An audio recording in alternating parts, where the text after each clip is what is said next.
Pendant plus de 4 décennies, le père Gaston Urtubise a marché sur cette terre avec une seule mission, annoncer la vérité de l'Évangile, coûte que coûte. Son existence était marquée par une passion ardente pour Jésus-Christ, une détermination inébranlable à guider les âmes vers la salvation et une foi qui ne vacillait jamais, même face aux plus grandes épreuves. Dans chaque sermon, chaque prière, chaque regard empreint de compassion, il portait l'empreinte de l'appel divin. On disait de lui qu'il avait une proximité avec Dieu qui dépassait l'entendement, comme s'il touchait du doigt les tsekias, réalité céleste à chaque instant. Mais ce que personne ne savait, c'est que ce serviteur fidèle s'apprêtait à vivre son ultime prédication, un moment qui bouleverserait non seulement sa congrégation, mais aussi tous ceux qui entendraient son histoire par la suite. Depuis son plus jeune âge, Gaston n'avait qu'une seule ambition, servir Dieu avec tout son être. Dès son adolescence, il avait ressenti cet appel irrésistible, une voix intérieure qui lui répétait inlassablement « Suis-moi, et je ferai de toi un pêcheur d'hommes ». Sans hésiter, il avait tout laissé derrière lui pour se consacrer entièrement à l'œuvre du Seigneur. Il parcourait les villes, les villages, les églises, sans jamais se lasser, prêchant avec une ferveur qui captivait même les cœurs les plus endurcis. Ceux qui l'écoutaient se sentaient traversés par un frisson inexplicable, comme si chaque mot prononcé portait en lui une force spirituelle que l'on ne pouvait ignorer. Son message était clair. Il existe un ciel et un enfer, et chacun d'entre nous doit choisir son chemin avant qu'il ne soit trop tard. Sa vie était jalonnée de témoignages bouleversants. Il avait vu des hommes brisés retrouver l'espoir, des âmes tourmentées s'agenouiller en larmes, des pécheurs endurcis se repentir devant l'évidence de la grâce divine. Il savait que l'enfer n'était pas un mythe, mais une réalité terrifiante réservée à ceux qui refusaient le don du salut offert par Jésus-Christ. À plusieurs reprises, il avait prié pour des mourants, certains dans l'angoisse, d'autres dans une paix surnaturelle. Ce contraste entre la mort de ceux qui connaissaient Dieu et ceux qui l'avaient rejeté ne cessait de le hanter. Pourtant, jamais il n'aurait imaginé qu'un jour, lui-même vivrait cette expérience de presque mort, une expérience qui le conduirait aux portes de l'éternité. Le matin du 26 juin 1992, Gaston se préparait pour ce qui allait être l'un des sermons les plus importants de sa vie. Tout semblait normal. Il avait prié longuement, demandant à Dieu de toucher les cœurs ce jour-là. Mais, dans l'invisible, quelque chose de bien plus grand se préparait. Un combat spirituel était en cours, un événement qui allait marquer les esprits pour toujours. Ce jour-là, il ne savait pas qu'il parlerait pour la dernière fois à son assemblée, ni que ses paroles résonneraient bien au-delà des murs de cette église, atteignant des âmes à travers le temps et l'espace. Ce matin-là, en ajustant sa soutane, en ouvrant sa Bible une dernière fois, il ressentit une paix indescriptible, comme si une main invisible reposait sur son épaule. Était-ce un signe? Une dernière préparation avant le passage vers l'éternité. Il monta sur l'estrade, le regard rempli de cette conviction qui l'habitait depuis toujours. Son dernier message était prêt, mais il ignorait que ce jour-là, ce ne seraient pas seulement ses paroles qui impacteraient l'assemblée, ce serait sa propre vie.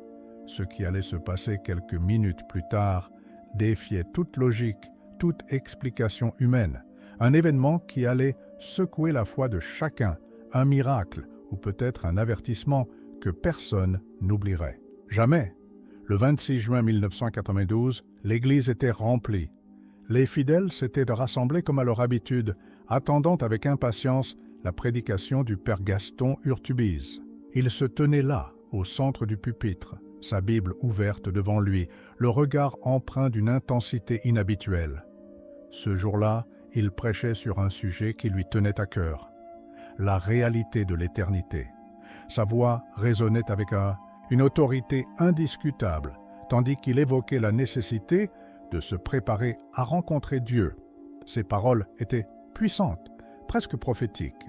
Il avertissait son assemblée avec une urgence palpable, comme si une force invisible l'avait poussé à insister plus que d'ordinaire. « Mes frères, nous ne savons ni le jour ni l'heure où où nous serons appelés devant notre Créateur. Mais soyez prêts, car ce moment viendra pour chacun de nous. À cet instant, un frisson traversa l'église, comme si le ciel lui-même confirmait ses paroles. Alors qu'il avançait dans sa prédication, une chaleur étrange envahit son corps. Il sentit un poids peser sur sa poitrine, une faiblesse soudaine engourdir ses membres. Son souffle devint plus court, mais il refusa d'interrompre son message. Il leva les yeux vers la croix suspendue derrière l'autel et murmura en lui-même une prière silencieuse. Il savait que quelque chose d'inhabituel se passait, mais son engagement envers Dieu était plus fort que la peur. Il s'accrocha au pupitre pour ne pas vaciller et d'une voix légèrement tremblante, il prononça une dernière phrase « Merci Seigneur ». À peine ces mots avaient-ils quitté ses lèvres qu'il s'effondra sous les yeux horrifiés de la congrégation. Un silence de mort s'abattit sur l'assemblée. Pendant une fraction de seconde, personne ne comprit ce qui venait de se produire.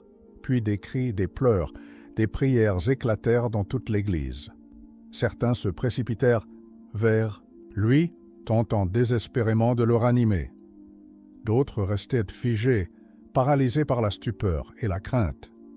Comment un homme pouvait-il prêcher avec une telle intensité sur l'éternité, puis basculer lui-même dans l'au-delà en plein sermon? Était-ce une simple coïncidence? Ou bien était-ce un signe divin, un dernier message adressé à ceux qui l'écoutaient? Alors que des fidèles se rassemblaient autour de son corps inerte, une chose étrange se produisit. Une atmosphère surnaturelle envahit la pièce. Ceux qui étaient présents témoignèrent plus tard d'une présence invisible, d'un frisson inexplicable qui les parcourait de la tête aux pieds. Certains dirent avoir ressenti une paix indescriptible, d'autres furent saisis d'un profond effroi. Comme si, en cet instant précis, le voile entre ce monde et l'autre s'était levé. Où était-il allé? Le Père Gaston venait-il d'entrer dans la gloire divine, accueilli par les bras du Seigneur? Ou bien avait-il vu, ne serait-ce qu'un instant, l'horreur du jugement réservé à ceux qui refusent la vérité? Ce qui se passa ensuite ne fit que renforcer la sensation que ce moment dep assez de loin une simple tragédie humaine. Alors que son corps était allongé sur le sol, un éclat de lumière traversa l'église, illuminant l'autel d'une manière inexplicable. Certains jurèrent avoir vu une silhouette près de lui, d'autres entendirent une voix murmurer « Il a combattu le bon combat, il a gardé la foi ». Mais ce qui allait être révélé dans les heures suivantes dépasserait tout entendement. Ce n'était que le début d'un témoignage qui allait marquer l'histoire de cette congrégation et au-delà. Lorsque le corps du Père Gaston fut transporté hors de l'église, une onde de choc traversa la congrégation. L'image de son effondrement était gravée dans l'esprit de chacun, mais ce qui troublait le plus, c'était la sérénité qu'il avait affichée dans ces derniers instants. Aucune peur, aucune résistance, seulement ces derniers mots. « Merci Seigneur ». Ces paroles résonnaient désormais comme un écho venu de l'éternité. Avait-il vu quelque chose au moment de son départ? Les fidèles se posèrent la question, cherchant désespérément à comprendre ce que tout cela signifiait. Était-ce un avertissement? Un message de Dieu pour secouer les âmes endormies? Pour beaucoup, il était clair que cette mort n'était pas une simple coïncidence. Elle était chargée d'un poids spirituel que personne ne pouvait ignorer. Rapidement, les conversations s'orientèrent vers la signification de cet événement. Certains murmuraient que le Père Gaston avait accompli sa mission et que Dieu l'avait rappelé au moment parfait, en plein acte de foi. D'autres, plus bouleversés, comprirent cela comme un cri d'alarme. Si même un homme de Dieu pouvait être rappelé à tout moment, alors qu'en était-il des âmes perdues, de ceux qui vivaient sans se soucier de leur salut? Ce fut alors que la parole de l'apôtre Paul fut rappelée. « Ô mort, où est ta victoire ?» 1 Corinthiens 15, 55. Car pour ceux qui croient en Jésus-Christ, la mort n'est pas une fin, mais un passage vers la vraie vie, celle de l'éternité. Ceux qui avaient assisté à la scène ne pouvaient pas rester indifférents. Pour certains, ce fut un réveil brutal. Ils réalisèrent que la mort était une réalité inévitable, qu'aucun homme ne pouvait échapper à ce moment où l'âme quitte le corps. Mais la vraie question était, où irait-elle après? Le père Gaston avait prêché toute sa vie que l'éternité n'était pas une illusion. Il y a un ciel, un lieu de gloire et de paix infinie pour ceux qui ont reçu la grâce divine. Mais il y a aussi un enfer, un abîme de désespoir pour ceux qui rejettent la lumière. Et si son dernier souffle, en plein sermon, était la preuve vivante de cette vérité, si sa mort, en apparence tragique, était en réalité un ultime témoignage destiné à toucher les cœurs endurcis, à mesure que la nouvelle se répandait, les témoignages affluaient. Des personnes qui avaient négligé leur foi pendant des années tombèrent à genoux, en larmes, demandant pardon à Dieu. D'autres, secoués au plus profond d'eux-mêmes, comprirent qu'ils ne pouvaient plus vivre dans l'indifférence spirituelle. Ce qui s'était passé sous leurs yeux n'était pas un simple drame humain, c'était un message divin, un rappel puissant que le salut est une urgence.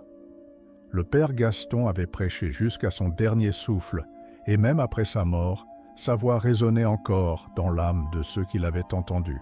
Mais ce qui allait suivre allait encore bouleverser davantage les esprits, car un miracle allait bientôt être révélé, un signe tangible qui confirmerait que cette histoire n'était pas un simple événement isolé, mais un appel direct, venu du ciel, un témoignage qui allait défier toute logique humaine.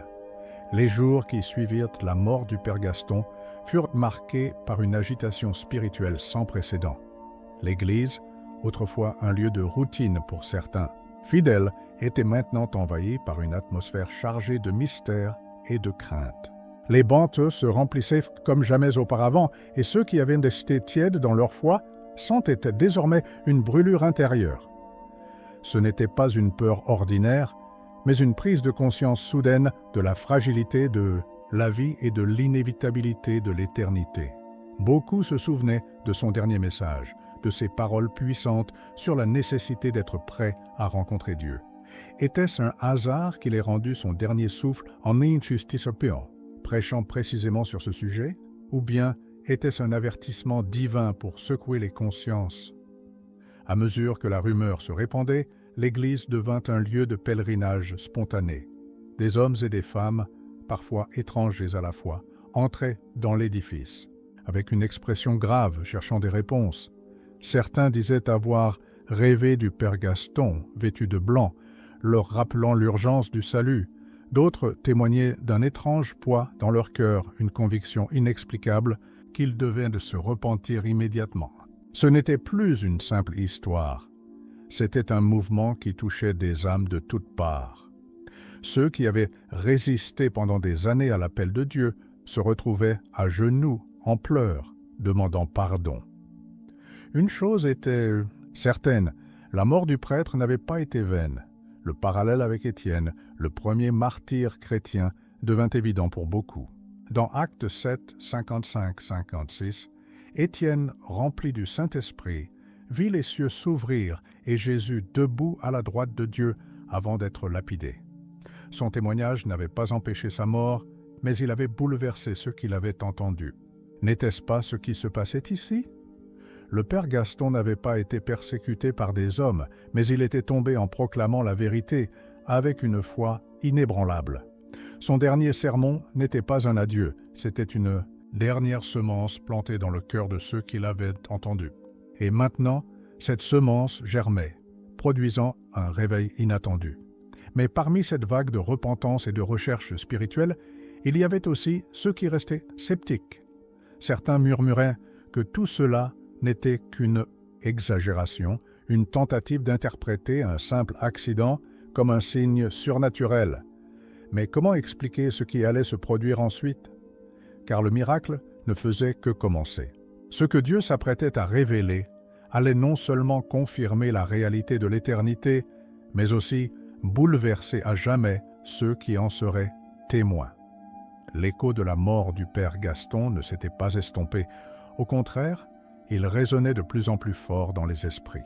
Chaque fidèle, chaque personne qui avait entendu parler de son histoire, se retrouver confronté à une question terrifiante mais inévitable. Et si c'était moi? Si la mort venait me frapper aujourd'hui, serais-je prêt à me tenir devant Dieu? L'image du prêtre s'effondrant sur l'estrade après avoir averti une dernière fois que l'éternité était une réalité hantait les pensées de beaucoup. Il avait prêché sur la préparation spirituelle et en un instant, il était passé de la parole à l'épreuve ultime. Pouvait-il y avoir un message plus clair que celui-ci? Ce n'était plus une simple prédication, c'était une démonstration, puissante que personne ne savait ni le jour ni l'heure. Certains avaient jusque-là vécu avec une foi tiède, oscillant entre le monde et Dieu, convaincus qu'ils avaient encore du temps pour se repentir. Mais et si le temps était plus court qu'ils ne le pensaient? Ce jour-là, l'Assemblée avait vu un homme partir dans la paix. Mais combien partiraient dans l'effroi et le regret? L'enfer existe. Il n'est pas un mythe ni une menace, vide de sens. Il est tôt le destin éternel de ceux qui rejettent la grâce divine.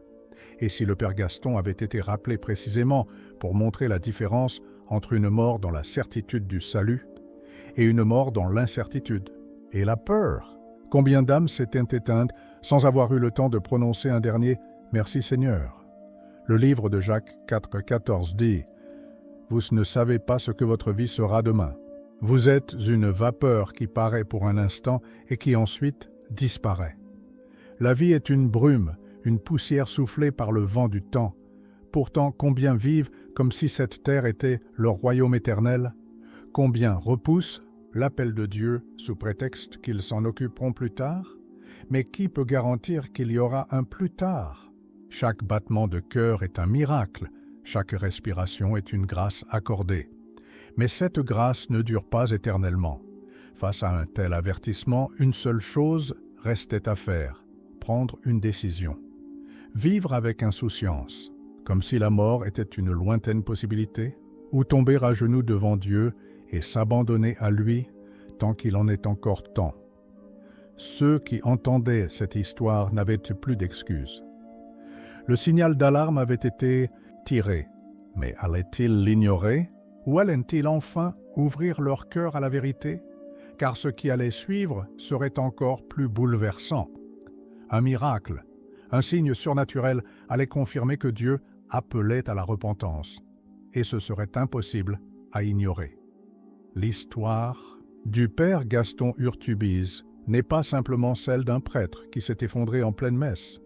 C'est un message divin, un appel pressant à l'humanité tout entière, une preuve incontestable que la vie sur cette terre est éphémère, mais que l'éternité est bien réelle. Le dernier souffle qu'il a rendu n'a pas été un hasard. Il a été un témoignage vivant, un cri silencieux qui résonne encore dans les cœurs de ceux qui l'ont entendu. Car si son dernier mot a été « Merci Seigneur », combien peuvent dire aujourd'hui qu'il serait capable d'affronter la mort avec la même paix, la même certitude du salut? Combien auraient au contraire des regrets, des craintes, une terreur indicible face à l'inconnu? Dieu nous donne encore du MPA. Mais ce temps n'est pas infini. L'enfer est réel, tout comme le ciel l'est. L'éternité ne commence pas après la mort, elle se prépare maintenant, dans les décisions que nous prenons chaque jour. Et aujourd'hui, Dieu parle à travers ce témoignage. Il t'appelle à te détourner d'une vie de tiédeur et de compromis pour embrasser pleinement la vérité. Il ne veut pas que ton âme se perde. Il ne veut pas que tu découvres trop tard ce que signifie une séparation éternelle d'avec lui. Mais c'est toi qui dois répondre. Avant que cette vidéo ne se termine, prenons un moment pour une prière puissante, une prière qui peut tout changer. Si tu ressens cet appel, si ton cœur est troublé, ne l'ignore pas. C'est le Saint-Esprit qui te parle. Répète cette prière avec sincérité. Seigneur Jésus, je reconnais que sans toi, je suis perdu. Je me repens de mes péchés et je t'ouvre mon cœur. Sauve-moi, transforme-moi, remplis-moi de ta présence. Aujourd'hui, je décide de vivre pour toi. Amen. Si tu as fait cette prière, sache que Dieu a entendu, mais ne garde pas cela pour toi. Prends position, Témoigne dans les commentaires, partage ce message autour de toi. Le temps de la grâce est encore ouvert, mais personne ne sait jusqu'à quand. Alors, aujourd'hui, réponds à l'appel de Dieu. Avant qu'il ne soit trop tard,